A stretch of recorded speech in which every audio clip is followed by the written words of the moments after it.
High guys welcome back to my channel आमी मधुमिता और आमी every Monday Wednesday and Friday एकटी करे रियल लाइफ हरर एक्सपिरियेंस तोमादेर संगे शेयर करे थाकी। तोमरा जोदि आमार वॉइस प्रथम बारेर जोन्नो शुनछो ताहले प्लिज चैनलटिके सबस्क्राइब करते भुलो ना। और जारा जारा आमार वॉइस एतदिने चिनेई गेछो तादेर जोन्नो बोलबो थैंक यू सो माच फर सपोर्टिंग एंड मोटिवेटिंग मी। तो आज के आमी तोमादेर जोन्नो दुखानार सत्य भौतिक घटना बोलबो, बाट तार आगे एक डिसक्लेमार दिए नेই। सेटा होच्छे तोमरा जारा भूते विश्वास करो आमी जानी तोमरा सेई मुहूर्ते किरकम फिल करेछिले बा करते, और जारा तोमरा भूते विश्वास करो ना तादेर जोन्नो बोलबो এই এক্সপিরিয়েন্সেসগুলোকে তোমরা অ্যাজ আ গল্পই নিতে পারো। তো আজকে আমাকে লিখে পাঠিয়েছে রিম্পা বলেছিল যে ও এক্সপিরিয়েন্সগুলো কোথা থেকে একটা জোগাড় করেছে, বাট এক্স্যাক্টলি ওর নিজের এক্সপিরিয়েন্স নয় এগুলো। বাট আমার পড়ার পর এক্সপিরিয়েন্সগুলো সত্যি ইউনিক লেগেছে, তা আমার মনে হলো এগুলো শেয়ার করা উচিত আমার। তো আমি তোমাদের সঙ্গে শেয়ার করছি। চলো তাহলে যেইভাবে আমাকে লিখে পাঠানো হয়েছে আমি সেইভাবেই শেয়ার করব। তো লিখছে যে মানে যার এক্সপিরিয়েন্স আর কি, তার শ্বশুর বাড়িতে এরকম প্রচুর ঘটনা ঘটতো। তো একদিনের ঘটনা বলি, আমরা সবাই মিলে ছাদে বসে আছি, কারেন্ট অফ ছিল। হঠাৎ আমার শাশুড়ি মাকে দোতলা থেকে আমার শ্বশুর মশাই ডেকে পাঠালেন।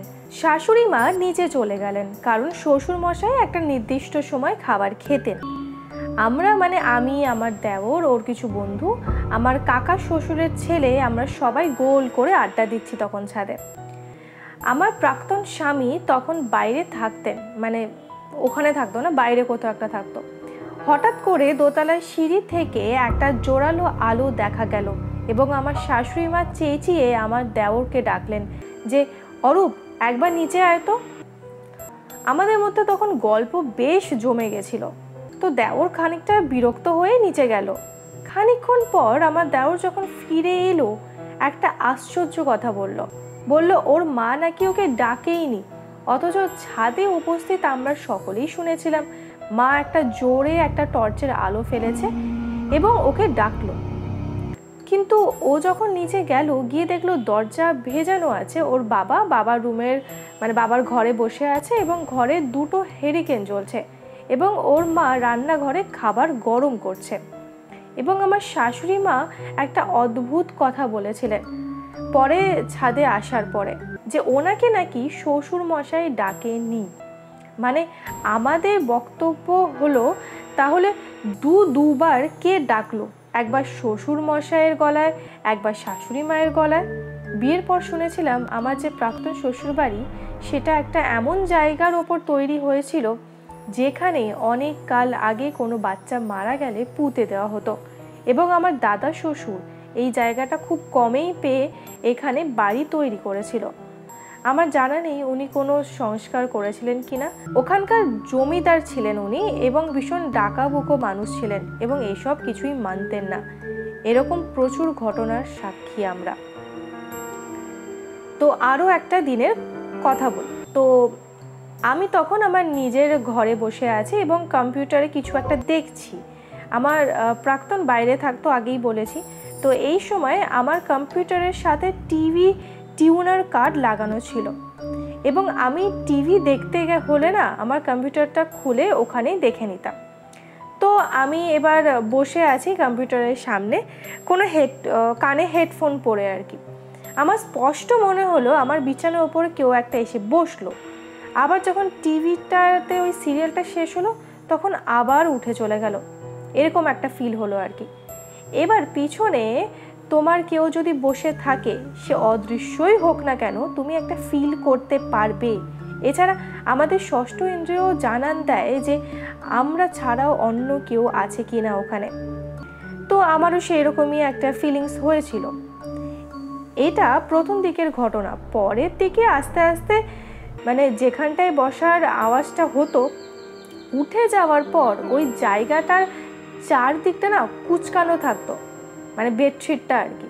তো এটা আমি প্রথম একবার মতন একটু মানে আনইজি ফিল করলেও পরের দিকে আমি এগুলোকে আর গায়ে মাখতাম না। আমার যখন কোনো ক্ষতি হচ্ছে না আমি এগুলোকে নিয়ে কেনই বা কিছু ভাববো, তাই জন্য আমি আর ভাবতামও না। আরও একটা কথা বলি, আমার ঘরে না একটা খুব পুরনো দিনের ড্রেসিং টেবিল ছিল, মানে এখনও আছে। সেটা আমার বাবার ঠাকুমা মানে আমার বড় মার বিয়ের সময় তার মা এটা দিয়েছিলেন। তো আগেকার দিনে পুরনো জমিদার বাড়ির স্টাইলের ড্রেসিং টেবিল, তো সেটা আমার খুব পছন্দের হওয়ার জন্য আমার বিয়ের সময়ে আমাকে দেওয়া হয়েছিল। এবার ওটা আমার শোবার ঘরেতেই থাকতো, আমার খাটের দিকে নয়, অন্য দিকে মুখ করে রাখা থাকতো। এইবার আমি না ওটাতে যখনই বসতাম, মানে ওটার সামনে যখন কোনো সাজগোজ করতে বসতাম বা চুল বাঁধতে বসতাম, আমার মনে হতো ঠিক পেছন দিকে কেউ একটা আমার ঘাড়ের কাছে দাঁড়িয়ে আমার চুল বাঁধাটা দেখছে, এবং সে খুব মনোযোগ দিয়েই দেখছে। মানে আমার মনে হতো আমি মানে ঘাড়টা পেছন দিকে ঘোরালেই ওনাকে দেখতে পাবো। এমন অনেক সময় হয়েছে আমি ড্রেসিং টেবিলটার সামনে শাড়ি পরার পর পেছনের দিকে মুখটা ফিরিয়েছি, আমার মনে হয়েছে যেন কারোর সাথে ধাক্কা লাগতে লাগতে বেঁচে গেল এই রকম। বাবা, তো পুরো গায়ে কাটা দিয়ে উঠলো। এটা যারই এক্সপিরিয়েন্স হয়, যদি ইনকেস কোইন্সিডেন্টলি তুমি এক্সপিরিয়েন্সটা শুনে থাকো চ্যানেলে, তাহলে প্লিজ একবার আমাকে জানিও। আরও আমার জানার ইচ্ছে রইলো যে ওখানে আরও কী হতো। যাই হোক, সেকেন্ড এক্সপিরিয়েন্সে যাওয়া, মানে সেকেন্ড যে পাঠিয়েছে আর কি তার এক্সপিরিয়েন্সে যাওয়া যাক। তো বলছে যে সবাই তো অনেক ভূতের ঘটনা শুনলে, আমি যেটা বলছি সেটা আমার জীবনের সবচেয়ে ভয়ঙ্কর ঘটনা। 2018 সালে আমার ছেলে হয়, আমি তখন 23 বছর, ছেলের তখন আমার 2.5 মাস মতন বয়স। কিন্তু আমার ভীষণ অসহ্য পেটের ব্যথার জন্য হসপিটালে ভর্তি করতে হয়। সে যে কী ভয়ঙ্কর ব্যথা বলে বোঝানো যাবে না। 3 দিন মতন আমার কোনো জ্ঞান ছিল না। আমি ব্যথার চোটে জামা কাপড় ছিঁড়ে ফেলতাম, কেমন পাগলের মতন করতাম। আমাকে ঘুমের ঔষধ দিয়ে ঘুম পাড়িয়ে রেখে দিত। তো যাই হোক, 3-4 ঘন্টা আমাকে শান্ত করে রাখতো এইভাবে, মানে ঘুমের ওষুধটা আর কি। তো আমার MRI থেকে এন্ডোস্কোপি সব হয় আর কি, সব রিপোর্টই ঠিক বেরোয়। ব্যতিক্রম লিভার ফাংশন টেস্ট, আমার জন্ডিস ধরা পড়ে। তো যাই হোক, বিলিরুবিন তখন আমার 18 হয়ে গেছিলো, তাই বাড়তেই থাকে। আমি 12 দিন আনকনসিয়াস ছিলাম। আমি ডাবল যে হয় না শেয়ারিং রুম থাকে যেরকম, সেই কেবিনেই ছিলাম। আমার সাথে একজন নান ভর্তি ছিল। এরপরে ঘটনাটা নানের মুখ থেকেই শোনা। 25শে জুলাই আমার জন্মদিনের আগের দিন সন্ধ্যা থেকে আমার অবস্থা খারাপ হতে শুরু করলো। হসপিটাল থেকে বাড়িতে খবর যায়, আমার হাত পা বেডের সাথে বেঁধে দেওয়া হয়েছিল। আমার নাকি মানে এতটাই বাজে কন্ডিশন, আমি এতটাই ছটফট করছিলাম, তাই আমাকে আইভিতে 4টে ঘুমের ওষুধ দিয়ে ঘুম পাড়িয়ে দেওয়া হয় এবং বাড়ির লোককে রাতে থাকতে বলা হয়। নিচে রিসেপশনে মা, বাবা, মেজদিদি, ছেলে, বড়দিদির, আমার বড়দির কাছে ছেলে ছিল আর কি তখন, শ্বশুর, সবাই অপেক্ষা করছে।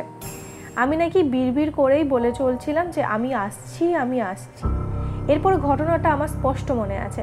তখন সময় কটা আমি ঠিক জানি না, আমার ভয়ঙ্কর একটা পচা একটা গন্ধে আমার ঘুমের ঔষধের রেশটা কাটতে থাকে। আমি তাকাই, দীর্ঘ 12 দিন পর আমার চেতনা কাজ করতে থাকে। আমি স্পষ্ট দেখতে পাচ্ছিলাম সিলিং থেকে একটা মহিলার অবয়ব, যার চুল খোলা, তার মুখ বলে কিছু নেই, খুব ধীরে ধীরে আমার ওপরে নেমে আসছে। সেও শুয়ে মানে ভাসছে আর কি, ভেসে ভেসে আসছে। আমি খুব চেষ্টা করছি চিৎকার করার, কিন্তু আমি কিছুতেই কিছু শব্দ বের করে উঠতে পারছি না। আমি বুঝতেই পারছি না যে কি করা উচিত। আমি ততক্ষণে আমি বুঝতে পারছি যে আমার মনে হয় সময় শেষ। আমি এক দৃষ্টে তাকিয়ে আছি ওই অবয়বের দিকে, রোগা, লম্বা, কুৎসিত একটা অবয়ব। আমার ওই অবয়বের মধ্যে হয়তো 10 আঙ্গুলের ফারাক। ঠিক তখনই আজানের ধ্বনি কানে আসে। আমি মার্সি হসপিটালে ভর্তি ছিলাম পার্ক স্ট্রিটে, যার একদিকে কবরস্থান আরেকদিকে মসজিদ। বিশ্বাস করবে না, আজানের ধ্বনি কানে আসতেই আমি চিৎকার করে উঠি। ওই নানটা তখন নার্সের জন্য বেল বাজায়, আমার জন্য আর কি। যে অ্যাটেন্ডেন্ট ছিলেন তিনি চেয়ারে বসে ঘুমোচ্ছিলেন, তিনিও জেগে ওঠেন আমার চিৎকারে। আর ওই অবয়বটি হঠাৎ ভ্যানিশ হয়ে যায়। পরে বর শুনে বলেছিল যে তোমার হয়তো হ্যালুসিনেশন হয়েছে। আমি কিন্তু স্পষ্ট দেখেছি, অনুভব করেছি। আমার মাও নানটা বিশ্বাস করেছিল, কারণ যে নানটা ছিল আমার সঙ্গে রুম মানে বেড মানে হয় না, আমার যে কেবিনটা শেয়ার করছিল, ও ওনারও ওই দুর্গন্ধের জন্য ঘুমটা ভেঙে গেছিল। অদ্ভুতভাবে তারপর থেকে আমি সুস্থ হতে শুরু করি। দীর্ঘ 22 দিন পর বাড়ি আসি।